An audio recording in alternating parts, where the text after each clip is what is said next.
प्रभु राम देव भगवान अल्लाह खुदा ईश आदि नाम एक ही शक्ति के हैं। वो कैसा है, कहां है, कैसे मिलता है, किसने देखा है? ये प्रश्नवाचक चिन्ह पूर्ण रूप से हटाने के लिए अवश्य सुनिए जगत गुरु तत्वदर्शी संत रामपाल जी महाराज के अमृत वचन, सर्व पवित्र धर्मों के पवित्र शास्त्रों के आधार पर।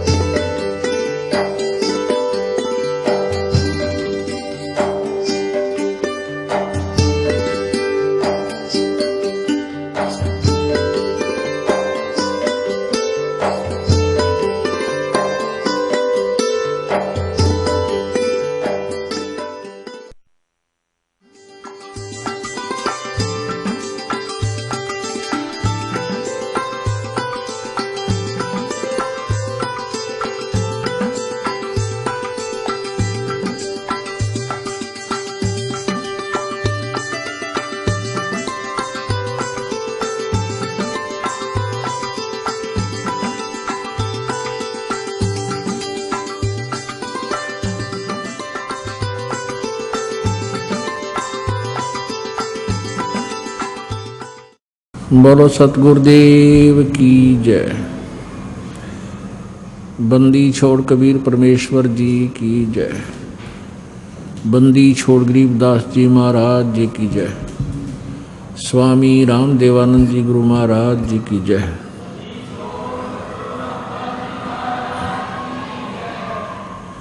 सर्व संतों की जय, सर्व भक्तों की जय, धर्मी पुरुषों की जय, श्री काशी धाम की जय, श्री छुडानी धाम की जय, श्री करौथा धाम की जय, श्री बरवाला धाम की जय। सत साहिब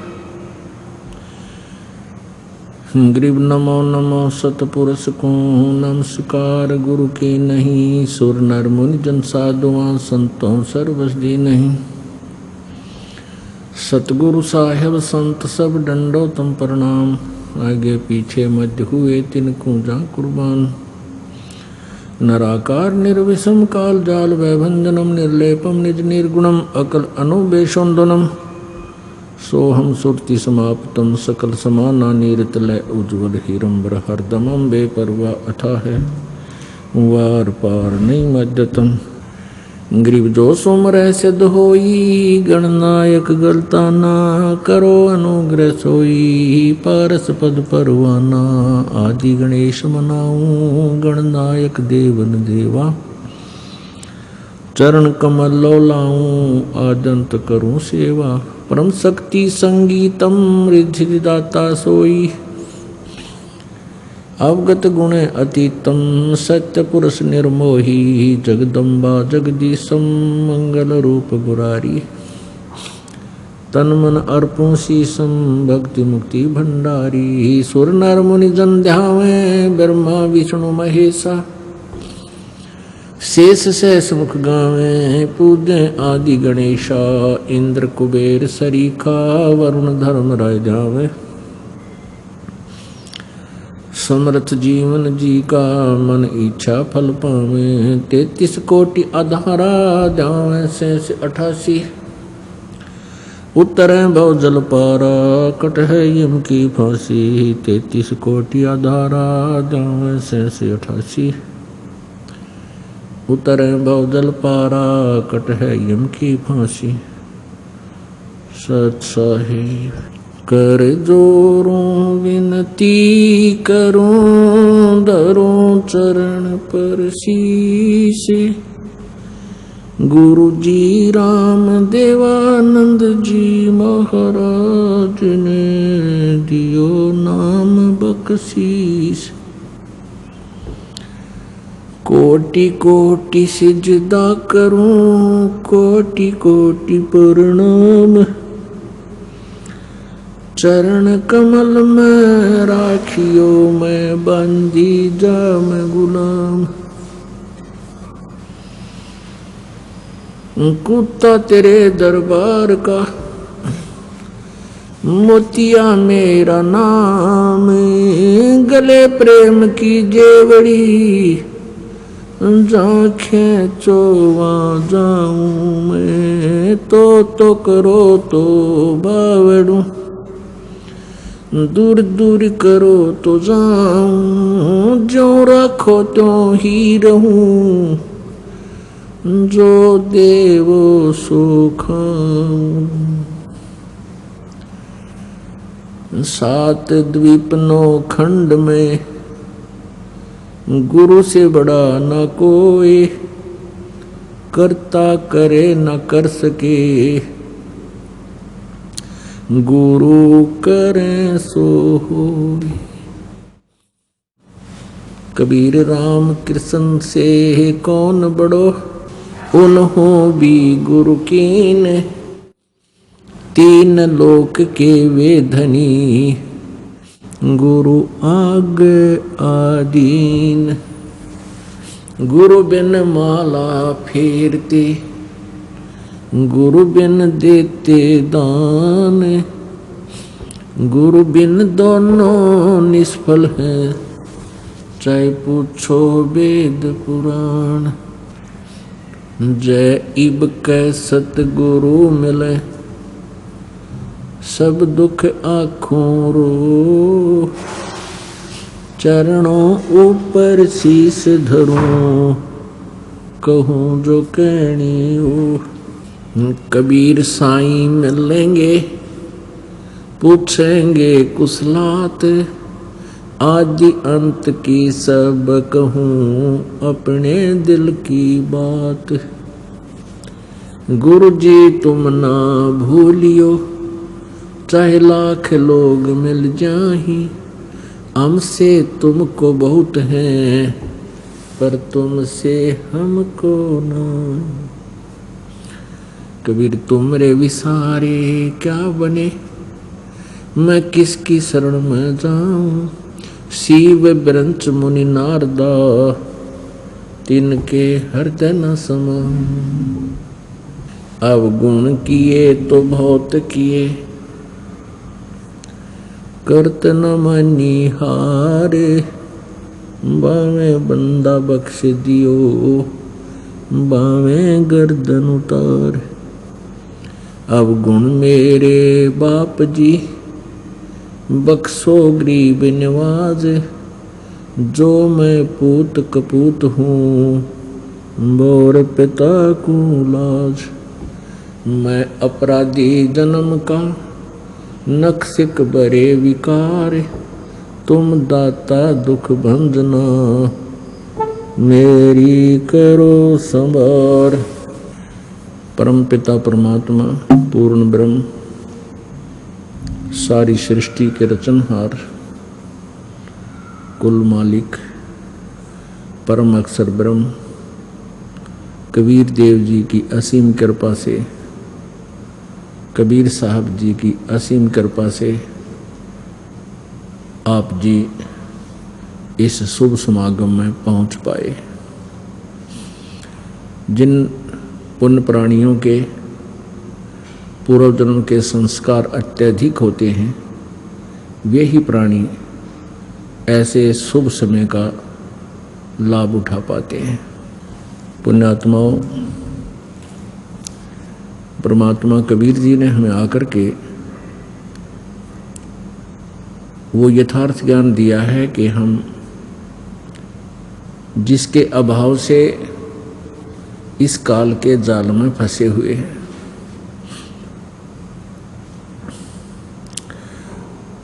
और उस ज्ञान को हम बार बार सुनेंगे, सुनकर उसके ऊपर फिर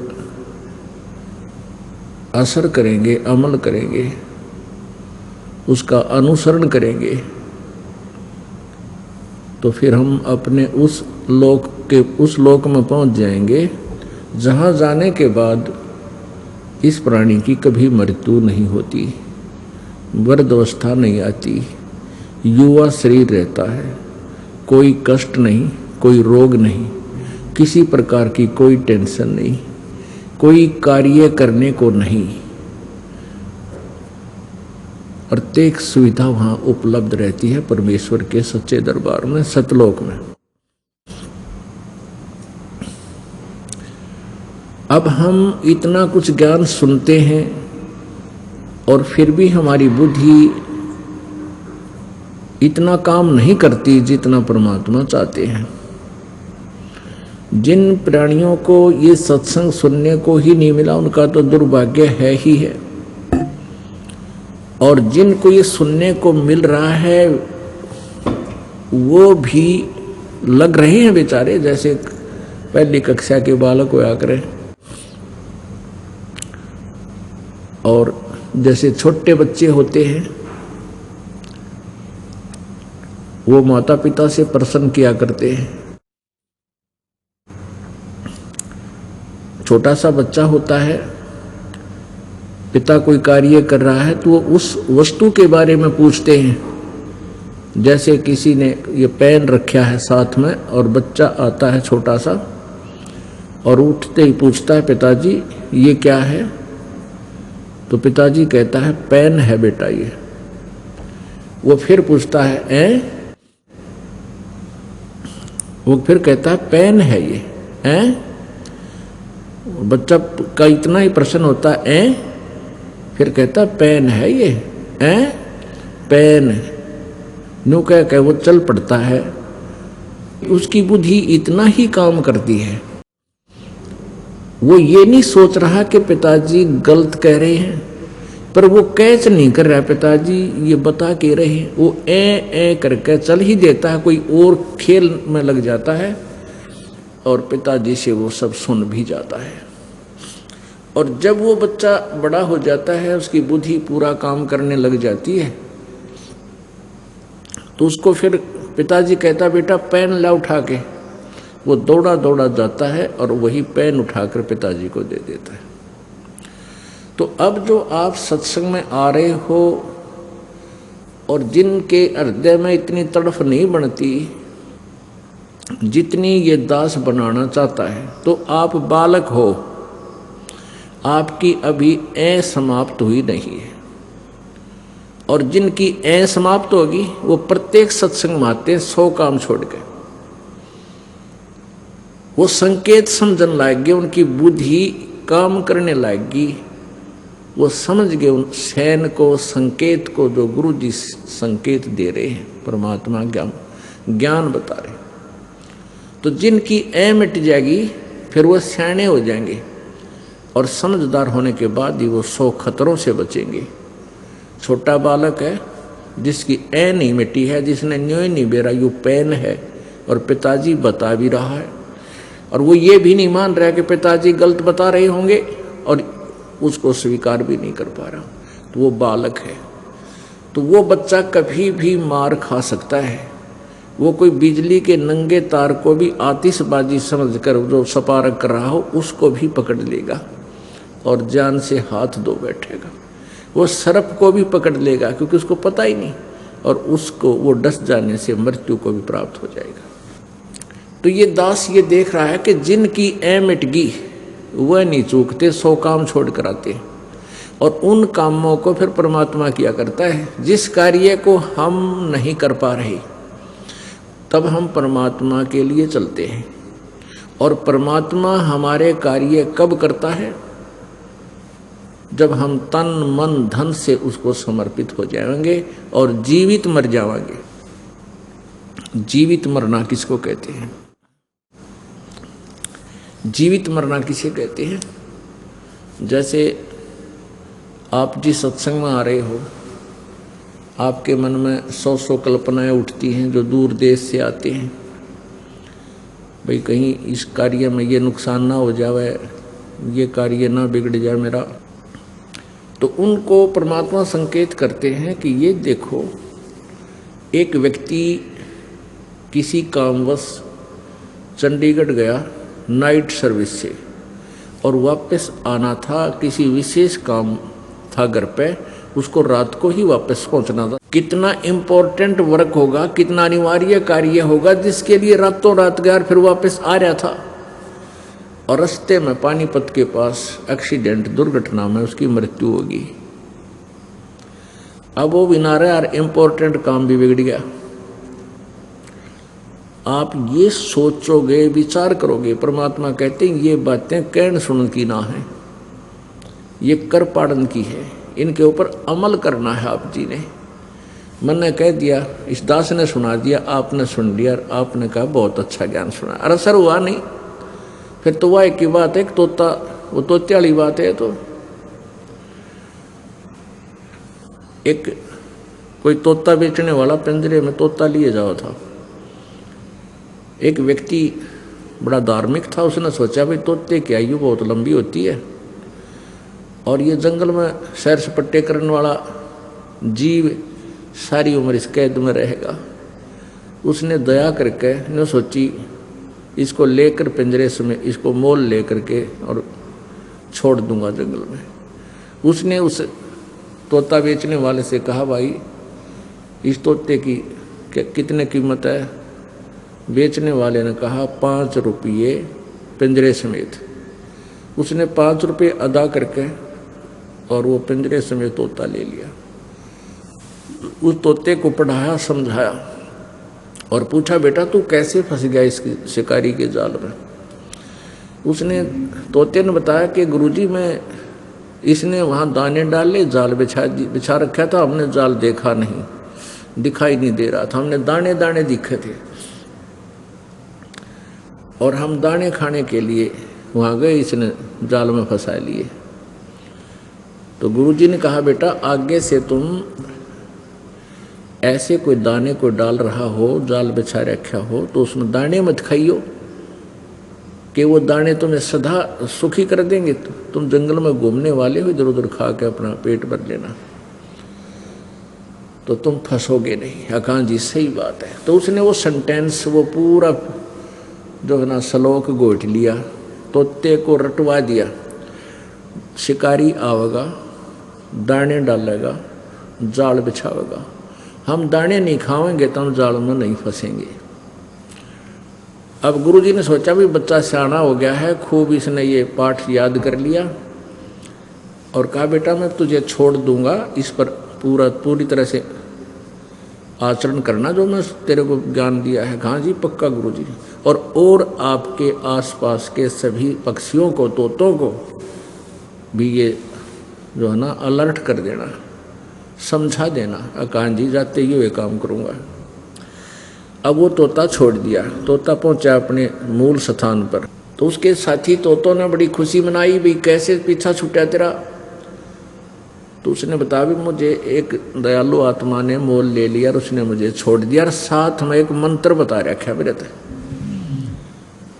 और इस मंत्र का मैं आजीवन पालन करूंगा, फिर मैं जाल में नहीं फंसूंगा। और तुम भी सुन लो जो जान बचाना चाहते हो। तो सारे तोते बोले, वे हमने बता दी, ऐसा कोई खास फार्मूला है? तो उसने बताया कि भाई पर दी आवेगा, दाने डालेगा, जाल बिछावेगा, हम दाने नहीं खाओगे तो हम जाल में नहीं फंसेंगे।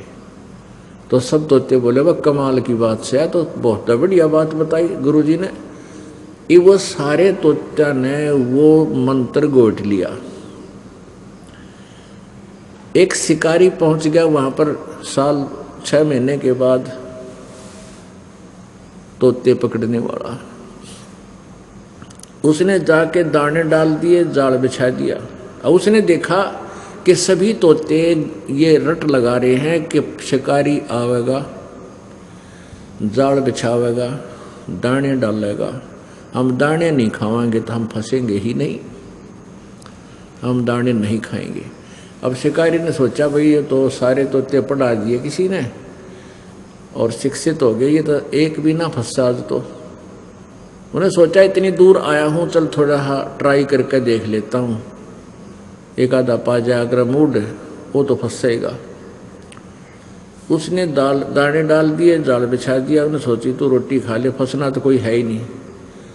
उसने क्या देखा, जो गुरुजी बन रहा था ना, जो पहले पिंजरे में तो छोड़ दिया था, अब वो ये रटना भी लगा रहा है कि शिकारी आवेगा और दाने जाल बिछावेगा, दाने डालेगा, हम दाने नहीं खाएंगे, जाल में नहीं फंसेंगे। तो सबसे पहले वो पहुंचा दाने खाने। फिर उसके सारे चेले सब गेल की गेल, फिर तो सारे इकट्ठे हो गए उसमें।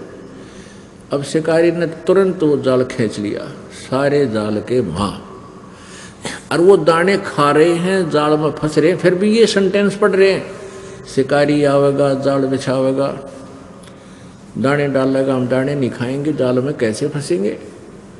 अब शिकारी ने सोचा ये तो वह कति बांडे बांडे हैं, भौके भौके थे, इनका असर नहीं इनको।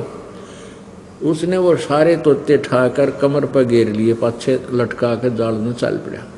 अब वो जाल में फंसे फंसे भी यही सेंटेंस बोल रहे हैं, शिकारी आवेगा जाल बिछावेगा, दाने डालेगा, हम दाने नहीं खाएंगे, जाल में नहीं फंसेंगे। वो शिकारी कह रहा भौके जाओ ये बेशक, ये तुमने पता लग गया, तुम्हारे जुबान जुबान पे है, हृदय में जगह नहीं थी। अब वो गुरुजी कुदरती मिल गया उनको। उसने देखा अरे मेरे वाला सेंटेंस मंत्र ये तोते बोल रहे हैं, सारे जाल के वहां फंसे पड़े हैं। तो उसने देखा है तो बड़े निकम्मे, और फिर भी बोले जा रहे हैं। तो पुण्यात्माओं, जो ये ज्ञान प्रतिदिन आपको दिया जाता है और आप जी को विशेष उद्देश्य यही बताया जाता है कि मनुष्य जीवन बार बार नहीं मिलता, और इच्छा छुटवाओ इस गंदे लोग ते, इस काल के जाल से। यहाँ कोई जीव सुखी नहीं। किसी भी प्राणी ने देख लो आप, चाहे अपना राष्ट्रपति दिखाई देता हो जो घोड़े की बुग्गी में चलता हो, वो जरा सा भी सुख नहीं है, ना प्रधानमंत्री को, ना मुख्यमंत्री को, मंत्रियों को, किसी को भी सुख नहीं, ना किसी पैसे वाले को। निर्धन सुखी हो ही नहीं सकता। सुखी केवल वह व्यक्ति हो सकता है जो परमात्मा के द्वारा दिए गए तत्व ज्ञान के ऊपर कदम टू कदम यानी स्टेप बाय स्टेप चल रहा होगा, फिर वो मार नहीं खाता। तो जो पुण्यात्माएं सत्संग में आ रहे हैं वो बालक हैं छोटे छोटे, और वो सुनते भी हैं, ज्ञान भी सुनते हैं, गुरु जी क्या बता रहे हैं, लेकिन वो इस पर अमल नहीं कर पा रहे हैं। अमल करे बिना, इसको अपना प्रैक्टिकल किए बिना बात बने कोई नहीं, चाहे कितना ही कुछ कर लो। परमात्मा स्वयं आकर हमें क्या बताते हैं, जैसे आदरणीय गरीबदास साहिब जी को परमेश्वर कबीर जी सतलोक से चलकर आकर मिले, गांव छुड़ानी, जिला जज्जर, प्रांत हरियाणा, भारत में। वो परमात्मा सतलोक से चलकर आए और अपनी प्यारी आत्मा गरीबदास जी जब 10 वर्ष के थे, गौओं के पाली गए हुए थे, चराह रहे थे उनको, ये ग्वाले थे, तो खेतों में आकर मिले थे और उन्होंने उस प्यारी आत्मा को बहुत सारा ज्ञान समझाया। गरीबदास जी और अन्य वहाँ उपस्थित ग्वालों ने कहा, हे महात्मा जी, आप यात्री हो, अतिथि हो, राह चलते हो, आप खाना खाओ। तो परमात्मा ने कहा, भी मैं खाना तो खा कर आया हूँ, अपने गांव से, सतलोक से आया हूँ मैं। तो पालियों ने कहा, जी दूध तो पीना ही पड़ेगा आपको, क्योंकि हम अतिथि को बगैर खाए पिए जाने नहीं देते, हमें पाप लगता है। तो परमेश्वर ने लीला दिखानी थी, कहा कि भाई मैं कंवारी गाय का दूध पीऊंगा। पाली ग्वाले कहने लगे कि महात्मा जी आपका दूध पीने की नीत को नहीं, मजाक करते हो, कंवारी गायें कभी दूध देती है? तो गरीबदास जी महाराज की एक बहुत ही प्रिय गाय थी कंवारी, उसको पकड़ लाए, गले में उसके एक धागा बांध रखी थी रस्सी, उसको पकड़ के और ला खड़ी करी। अब देखो महाराज जी, इसके बच्चा तो है नहीं, दूध कहाँ से देगी? 10 वर्ष के बालक की जैसी भाषा होती है। परमात्मा ने कहा कि तुम इस पात्र को खाली करो, जो तुम लाए हुए जल पीने का, एक लस्सी भी ले जाते थे गांव से, घर से अपना, इसको खाली करो, साफ करो। वो खाली करके साफ करके और कहा इसके नीचे रखो गाय के। उस गाय की लेवटी के नीचे रखा, औड़ी के तले। परमात्मा कबीर जी ने उसकी कमर पर थपकी मार दी, अपने आप दूध की धार बंध गई, लंबे लंबे सतन हो गए उस कुंवारी गाय के। जब वो पात्र भर गया 5-7 किलो का, वो छोटा सा घड़ा था, उसी समय दूध बंद हो गया। आधा कबीर जी ने पिया, आधा शेष छोड़ दिया के लिए बच्चों पालियो तुम पी लो। वो बड़े बड़े पाली थे, वो कहने लगे ये पाप का दूध हम ना पीवा, जादू जंत्र का है, तो जंत्र मंत्र करके निकाला आपने। गरीबदास जी बालक थे, कहने लगे मुझे जो भगवान मैं पीऊंगा। अब गरीबदास जी ने वो दूध पी लिया। गरीबदास जी ने दूध पी लिया और फिर परमात्मा से प्रश्नोत्तरी की, ज्ञान के बारे में जानकारी चाहिए। तब परमेश्वर ने बताया कि आप क्या पूजा करते हो। कबीर जी ने पूछा गरीबदास बालक से, 10 वर्ष के बच्चे थे।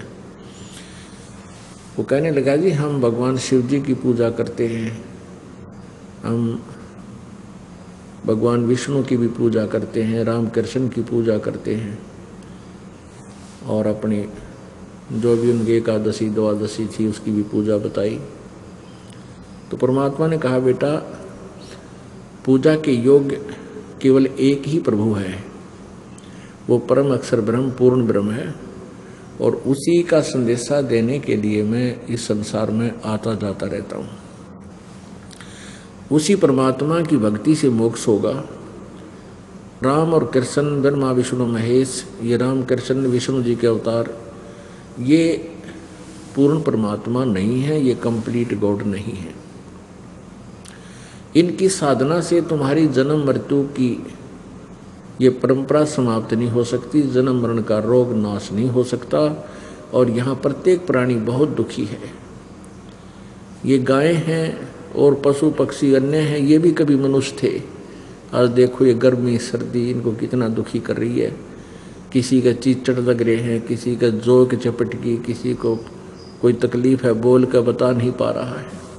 यानी ऐसा मार्ग में ज्ञान दिया परमात्मा ने, वो गरीबदास बच्चे की आत्मा एकदम पिघलेगी, मेल्ट होगी कि हे भगवान है तो ये दुख, क्या हम भी फिर ये पशु बनाएंगे? कहाँ बेटा, वो बनेंगे जो भक्ति नहीं करते।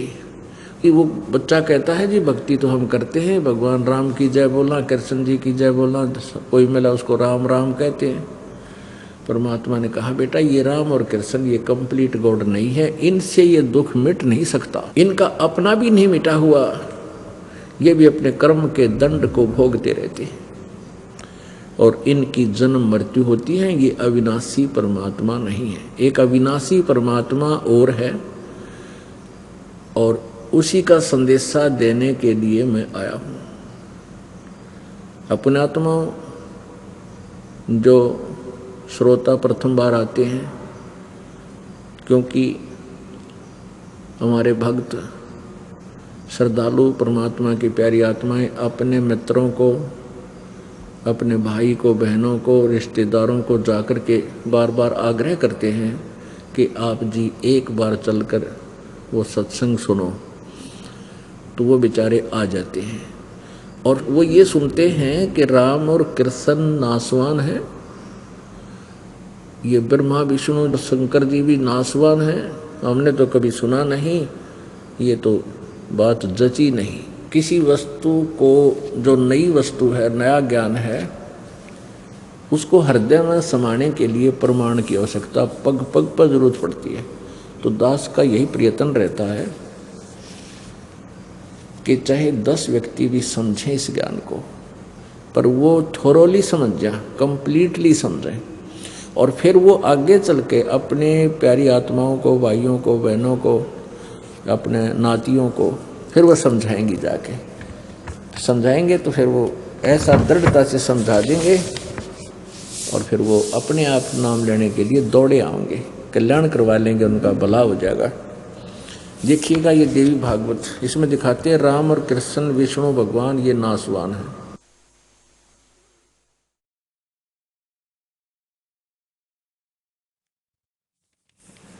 संक्षिप्त देवी भागवत, सचित्र मोटा टाइप, संपादक हनुमान प्रसाद पोदार, चिमनलाल गोस्वामी। ये कहाँ से प्रकाशित है? गीता प्रेस गोरखपुर से।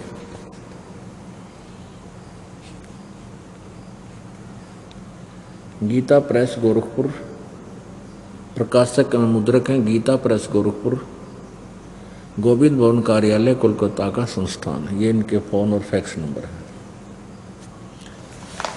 इसके 123 पृष्ठ पर तीसरे स्कंद में, तीसरा स्कंद 123 पृष्ठ पे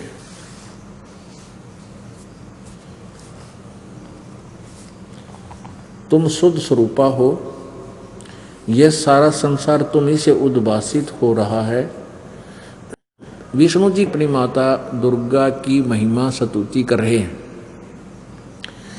तुम शुद्ध स्वरूपा हो, यह सारा संसार तुम्ही से उद्भासित हो रहा है। मैं ब्रह्मा और शंकर हम सब तुम्हारी कृपा से विद्यमान हैं। हमारा आविर्भाव अर्थात जन्म और तिरोभाव अर्थात मृत्यु हुआ करता है। हमारा तो जन्म और मृत्यु हुआ करता है, केवल तुम ही नित्य हो, जगत जननी हो, प्रकृति और सनातनी देवी हो। ये प्रकृति शब्द याद रखना कि दुर्गा को कहते हैं। भगवान शंकर बोले, देवी यदि महाभाग विष्णु तुम्ही से प्रकट हुए हैं, विष्णु जी का जन्म भी आपसे हुआ है, तो उनके बाद उत्पन्न होने वाले ब्रह्मा भी तुम्हारे ही बालक हुए। फिर मैं तमोगुणी लीला करने वाला शंकर क्या तुम्हारी संतान नहीं हुआ? अर्थात मुझे भी उत्पन्न करने वाली तुम ही हो। शिवे संपूर्ण संसार की सृष्टि करने में तुम बड़ी चतुर हो। नीचे देखो, इस संसार की सृष्टि सचिथी और संहार में तुम्हारे गुण सदा समर्थ हैं। उन्हीं तीनों गुणों से उत्पन्न हम ब्रह्मा विष्णु एवं शंकर नियमानुसार कार्य में तत्पर रहते हैं।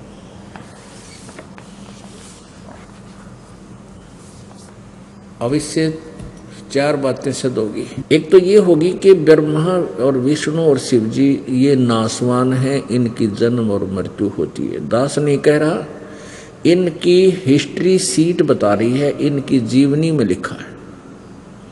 दास तो पढ़कर सुना रहा है। और जो हमारे पवित्र हिंदू धर्म के गुरुजी थे, जो केवल भाषा संस्कृत अवश्य जानते थे, तत्व ज्ञान से अपरिचित थे, वो इनके इतिहास को समझ नहीं सके। ये दंत कथा लोक वेद सुनाते रहे। ब्रह्मा विष्णु महेश अजरो अमर हैं, इनके कोई माता पिता नहीं है, ये सर्वेश्वर हैं, सभी ब्रह्मांडों के कुल मालिक हैं, इनका जन्म मृत्यु नहीं होता। और इनकी जीवनी में लिखा है, जीवन चरित्र में लिखा है, इनकी पवित्र कहानी में लिखा है, कथा में लिखा है कि ये नासवान है, इनकी जन्म मृत्यु होती है। दुर्गा इनकी माता है। और ज्योति निरंजन जिसको ब्रह्म बोलते हैं, इसको क्षर पुरुष भी कहते हैं, ज्योत स्वरूपी निरंजन, और यही काल भी कहलाता है। ये ब्रह्मा विष्णु महेश जी का पिता है।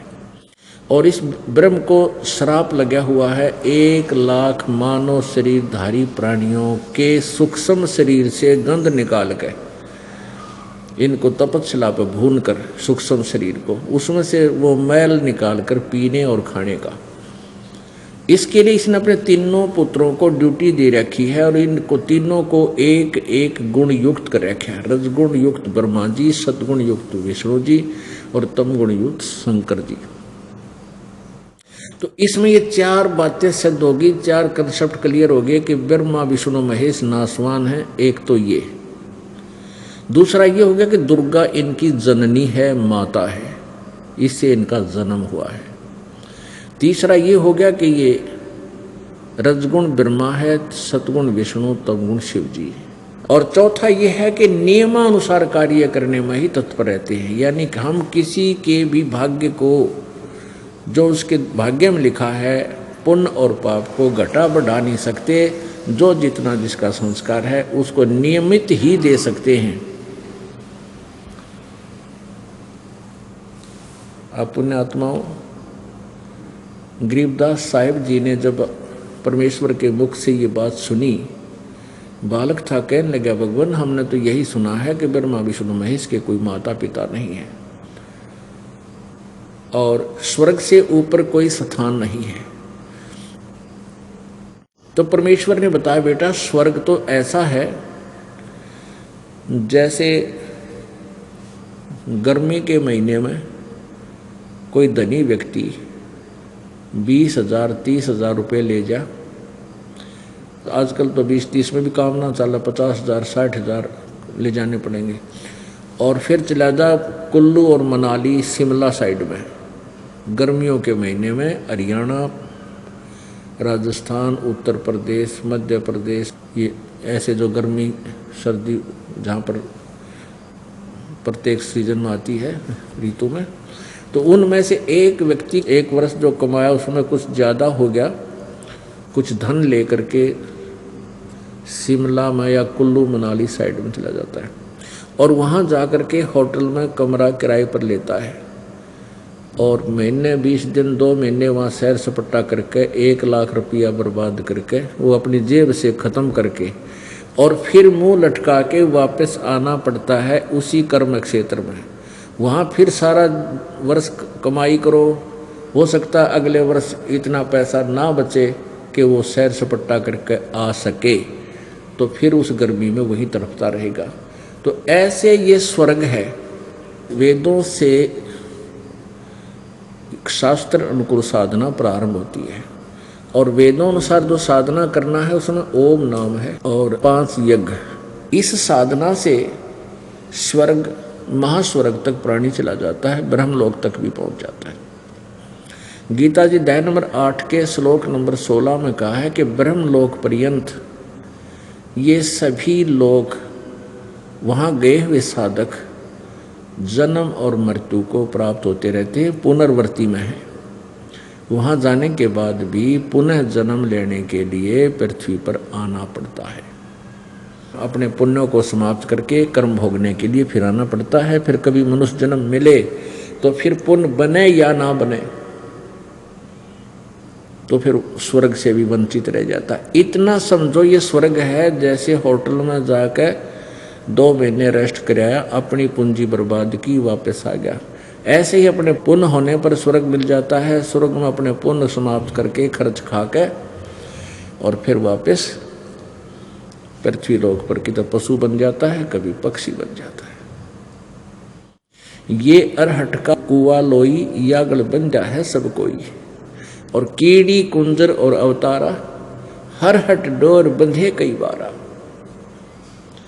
कीड़ी कुंजर हाथी से लेकर चींटी तक, और ये ब्रह्मा विष्णु महेश इनके अवतार धार का आया करते यहाँ पर। ये चतुर्भुजी भगवान कहाँ में हर हट डोर बंधे सब आवे। ये है खोखापुर का कुआ, इसमें पड़ा सो निश्चय हुआ। अब ब्रह्मा विष्णु महेश तक भी ऐसे ही चक्कर काट रहे हैं, ये भी इस काल के अरहट वाले कुएं में बंधे हुए हैं, इनका भी ऐसे ही चक्कर बंधा हुआ है। अब अरहट का कुआं कैसा होता है ये दिखाते हैं। ये देखिएगा,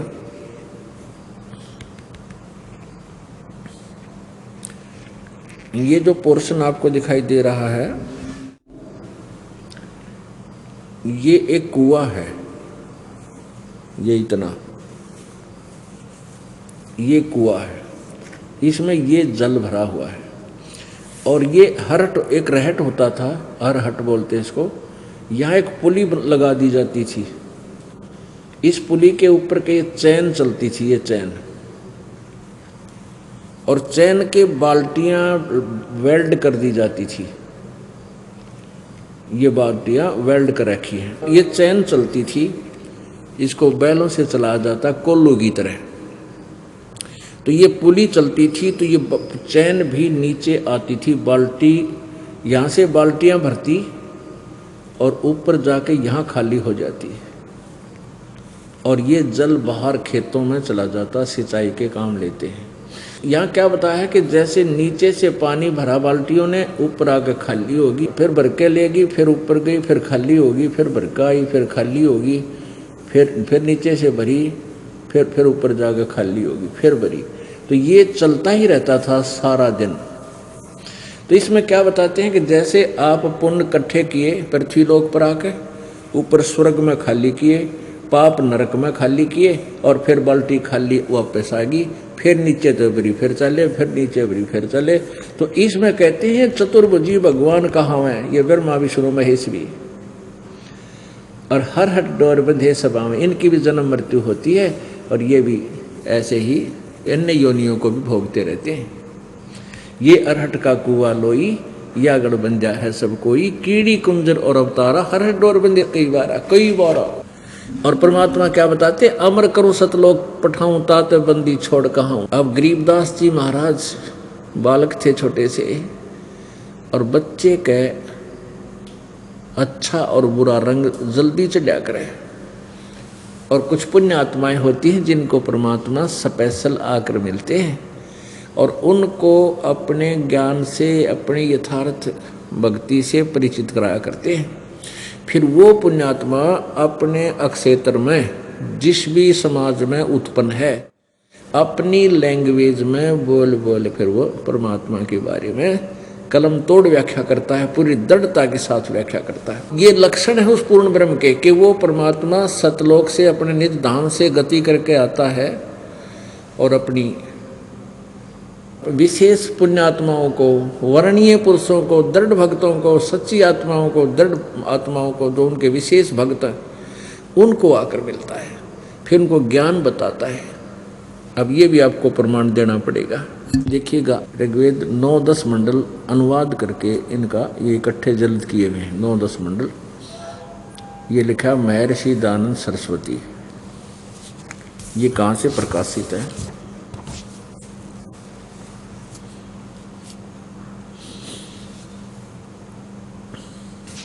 प्रकाशक हैं सार्वदेशिक आर्य प्रतिनिधि सभा, महर्षि दयानंद भवन, रामलीला मैदान, नई दिल्ली। ये इनके फ़ोन और फैक्स नंबर है। यहाँ से ये हमने ख़रीदा है। और ये क्या लिखा है इन्होंने कि ऋग्वेद आर्य भाषा भाष्य, यानी अनुवाद करता कौन है? महर्षि दयानंद सरस्वती। और यहाँ देखो, मुद्रक है Prince offset printers, 1510 Pataudi house, नई दिल्ली। ये इनका फ़ोन नंबर है। अब हम अपने मतलब की बातें करेंगे। यहाँ देखना, ऋग्वेद मंडल नंबर 9, सूक्त नंबर 86 में और मंत्र नंबर 26, इसमें क्या लिखा है? यज्ञ करने वाले यजमानों के लिए परमात्मा सब रास्तों को सुगम करता हुआ उनके विघ्नों को मर्दन करता है। अब देखिएगा यजुर्वेद, अब ये यजुर्वेद है, इसमें ऊपर रह लगा है, और ये संधि छेद कैसे करते हैं? इसमें 2 अपसर्ग लगा देते हैं, यजु अलग कर देते हैं, वेद अलग। तो इस अगर कहीं यजुर्वेद की महिमा गाई जा रही हो तो वहाँ अकेला यजु भी लिखा हो तो लिखना पड़ेगा वो यजुर्वेद है। ये अंडरस्टूड है। तो यहाँ देखिए, इन्हीं के द्वारा यजुर्वेद में महर्षि दयानंद ने ही ऐसा किया है, ये ठीक किया है। यह देखो, प्रकाशक है सार्वदेशिक आर्य प्रतिनिधि सभा, 2/5, महर्षि दयानंद भवन, रामलीला मैदान, नई दिल्ली। ये इनके फ़ोन और फैक्स नंबर है। यजुर्वेद आर्य भाषा भाष्य, संपूर्ण 40 अध्याय, महर्षि दयानंद सरस्वती कृत। ये महर्षि दयानंद जी ने इसका अनुवाद किया है यजुर्वेद का, पूरे के पूरे का। मुद्रक है Prince offset printers, 1510 Pataudi house, Daryaganj, नई दिल्ली। इसके 36वें अध्याय के प्रथम मंत्र में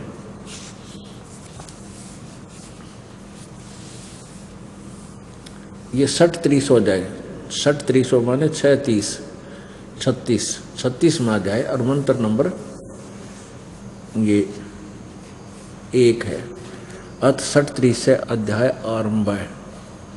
इसके प्रथम मंत्र में ये यजु शब्द है, ये यजु शब्द है। इस यजु को यहाँ अनुवाद करते समय स्वामी जी ने, ए मनुष्य, जैसे मेरे आत्मा में प्राण और अपान ऊपर नीचे श्वास दृढ़ हो, मेरी वाणी मानस बल को प्राप्त हो उस वाणी और उन श्वासों के साथ मैं शरीर बल को प्राप्त हूँ। ऋग्वेद रूप वाणी को प्राप्त हूँ। आगे देखो, मनन करने वाले अंतःकरण के तुल, यहाँ यजु शब्द है, यजु, इसने यहाँ यजुर्वेद लिख दिया क्योंकि यहाँ उस यजुर्वेद के बारे में जानकारी है। वैश्विक ओनली यजु लिखा है तो ये यजुर्वेद है। तो अगर इस यजु का अर्थ लिख दे यहाँ यज्ञ स्तुतियों को प्राप्त हों, तो यज्ञों स्तुतियाँ हैं कहाँ, किसमें है वो गुण? वो यजुर्वेद नामक पुस्तक को लिखना पड़ेगा। यजु के स्थान पर यजुर्वेद इन्होंने ठीक लिखा, लेकिन यहाँ ये स्वामी जी विचलित है क्योंकि वो परमात्मा का नाम कुछ नहीं मानता। ये कबीर परमात्मा का नाम है, हम इसको कबीर देव कहने लगे। तो यहाँ देखिए, यहाँ भी ऋग्वेद मंडल नंबर 9 सूक्त 82 के मंत्र नंबर 2 में यहाँ लिखा है कबीर वेदस्या। कबीर ये ऊपर रे लिखा है, तो इस रे को यहाँ 2 अक्षर लगा दिए इन्होंने, ये कवि बना दिया, ये कवि। तो यहाँ कबीर देव लिखना पड़ेगा, जिसको ज्ञान है वो लिखेगा। इनको ज्ञान तो था ही नहीं कुछ भी इसको तो परमात्मा के बारे में, तो यहाँ कबीर देव लिखना चाहिए था। वो आप कबीर देव हैं, हे परमात्मन उपदेश करने की इच्छा से आप महापुरुषों को प्राप्त होते हो और आप अत्यंत गतिशील पदार्थ के समान, यानी बहुत तेज गति से आध्यात्मिक यज्ञ को, जहाँ धार्मिक क्रियाएं होती हैं, उन भक्तों के पास पहुँच जाते हैं, प्राप्त होते हैं। आप कबीर देव हैं, आप कबीर देव लिख दे। यहाँ पर कबीर ना लिखो, न शर्माव है, आप कबीर देव लिख दो। कबीर देव हैं, शुद्ध स्वरूप हैं, हमारे पापों को दूर करके हे सोम आप हमको सुख दे। अच्छा, अब तीसरे में लिखा है ऋग्वेद मंडल नंबर 9 सूक्त 82 के मंत्र 3 में लिखा है कि पवित्र यज्ञों में रक्षा से आप प्राप्त होते हैं, यानी आते हो वहाँ पर जहाँ सच्ची साधनाएं के जो अनुष्ठान होते हैं, और पृथ्वी लोकांतर में गति करते हुए, सर्वव्यापक नहीं, गति यानी वहाँ से चल कर लोकांतर में चलते हुए आप माने आप, सर्वव्यापक नहीं। इनकी थ्योरी गलत थी, इसलिए इन्होंने बीच में डंगा डाल लिया अपना। आप है माने आप स्वयं गतिशील होकर वहाँ से चल कर, अब सर्वव्यापक तो पहले था, जो इनकी बात मानना था, गतिशील की तो हो गया फिर वो, तो गति स्वयं गतिशील होकर विराजमान होते हैं। इससे हमने इतना ही लेना था कि वो परमात्मा सतलोक से चलकर आता है, दृढ़ भक्तों को मिलता है, और वो क्या करता है ये देखिएगा। उसका उद्देश्य क्या होता है आने का, कि इन भोली आत्माओं को जो काल के जाल में फंस के इतना कष्ट उठा रहे हैं, किसी की कोई दुर्गति हो रही है, किसी को कोई टेंशन है, सारा दिन रोटी का ही गुजारा ना होता, सारा जीवन बीत जाता है इन बेचारों का। जैसे चींटी ने देख ले, सारा दिन इधर उधर गोली हो ही रहे, कभी किसी पशु पक्षी के पैर के नीचे आकर मर जाती। ऐसे ही मनुष्य एक पेट के लिए मारो मार देख ले, कि तो किसी शहर में जाकर देख ले, बड़े से घुए नून जा रहे हैं लाखों की संख्या में, कोई कारों में, कोई मेट्रो में, कोई क्या दुनिया भाग रही है, फिर इधर भाग रही है, और रास्ते में कितना मर जाते हैं, हार्ट अटैक हो जाता है, या बीमारी हो जाती है, या कुछ और एक्सीडेंट में, और वो पेट पूरा ना होता है इनका, यहाँ इतने दुखी। अब पीछे पोलैंड के वो पूरा कैबिनेट, पोलैंड देश का पूरा कैबिनेट, जिसमें राष्ट्रपति भी, सारे मंत्री भी 1 सेकंड में खत्म हो गए, और वो भी रेल हो जहाँ थे, फिर ऐसे करेंगे, फिर ऐसा करेंगे, उनको ऐसे कर देंगे। करना था इस जीव ने, वो इनको पता ही नहीं करना क्या चाहिए। जो करना चाहिए वो तो इनको ज्ञान भी नहीं होता, और ज्ञान होता तो शास्त्र विरुद्ध होता, उससे साधना से कोई लाभ नहीं होता। इसलिए सभी भोली आत्मा नास्तिक होती जा रही है कि भगवान की भक्ति से कुछ नहीं मिलता, क्योंकि वो साधना हम गलत कर रहे हैं। जब हम साधना सही करेंगे तो क्यों ना मिलेगा। परमात्मा का विधान बता रहा है, पिछले इतिहास बता रहे हैं। अब देखो ऋग्वेद मंडल नंबर 9 सूक्त नंबर 20, इसके मंत्र नंबर 1 में यहाँ स्पष्ट लिखा है पर कबीर देव, ये कबीर देव है, स्पष्ट लिखा है कबीर देव वित्तीय अयो वारे भी अर्षित। यहाँ देखिए वह परमात्मा, इन्होंने क्या कर दिया, ये शपथ लिखा है यहाँ पर कबीर देव है, इसको न्यो का न्यो लिख देते कबीर देव, यानी कबीर देव लिख दे, वो कबीर देव है। वह परमात्मा न्यो का न्यो लिख देते वो कबीर देव है, और अवय माने सबका रक्षक है। अवय माने का अर्थ होता है वैसे अविनाशी है, अवय चलो सबका रक्षक है, यही मान लेते हैं। और ये देव भी तो नहीं, तृप्ति के लिए देव तो यहाँ जाना चाहिए था, कबीर देव, ये कबीर साहब, कबीर भगवान तृप्ति के लिए, यानी विद्वानों की तृप्ति के लिए ज्ञान को देता है, यानी वो परमात्मा तृप्ति के लिए ज्ञान को देता है, वहाँ से चलकर आता है वो कबीर देव, ज्ञान देता है। और सावहान यानी सहनशील है, और संपूर्ण दुष्टों को संग्रामों में त्रिकृष्ट करने वाला है। परमात्मा का उद्देश्य क्या होता है यहाँ आने के लिए, कि वो ज्ञान देने के लिए, यथार्थ ज्ञान बताने के लिए अपनी प्यारी आत्माओं को आकर मिलता है। फिर वो पुण्यात्मा उस परमात्मा के तत्व ज्ञान से परिचित होकर के और पूरे विश्व में, यानी अपने पूरे क्षेत्र में उस तत्व ज्ञान का ढोल बजाते हैं। पुण्यात्माओं आज से लगभग 600 वर्ष पहले सन 1398 में परमेश्वर कबीर जी, कबीर साहब, कबीर देव उनका ओरिजिनल नाम है। बाकी तो परम अक्षर ब्रह्म, अविनाशी प्रभु, ये उपमात्मक नाम है। जैसे देश के प्रधानमंत्री जी का शरीर का नाम तो कुछ और होता है, और प्रधानमंत्री कहो, उनको प्राइम मिनिस्टर कहो, ये उनके उपमात्मक पदवी के नाम है। तो ऐसे उस परमात्मा का वास्तविक नाम है कबीर देव। हम उसको कबीर साहब कहने लगे, कबीर देव को कबीर साहब, देव माने परमेश्वर। तो वो परमात्मा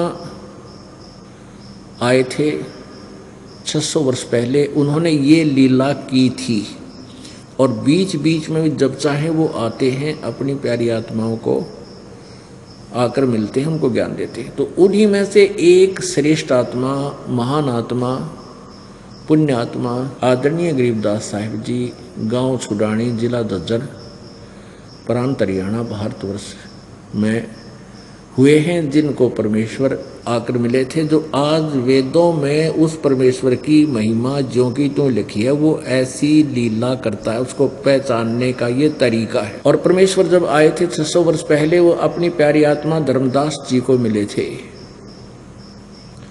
आदरणीय धर्मदास जी साहब को बताए थे कि धर्मदास, ये वेद मेरा ही भेद है, इन चारों वेदों में मेरा ही भेद है, मेरी जानकारी है, पर इन चारों वेदों में वर्णित विधि से मैं प्राप्त नहीं हो सकता, यानी मेरी प्राप्ति नहीं हो सकती। प्राप्ति मीन सतलोक नहीं जा सकते, जन्म मृत्यु का छुटकारा नहीं हो सकता। परमेश्वर कबीर जी ने कहा था कि वेद मेरा भेद है, और मैं ना वेदन के माही, और जौन वेद से मैं मिलूँ वो वेद जानते नहीं। जिस वेद से, जिस ज्ञान से मैं मिलूँ, मेरी प्राप्ति हो, जन्म मृत्यु का रोग कटे, तुम्हारा सतलोक में प्राप्त हो, वो विधि इन चारों वेदों में वर्णित नहीं है। बाकी शेष महिमा मेरी ही वेद गा रहे हैं।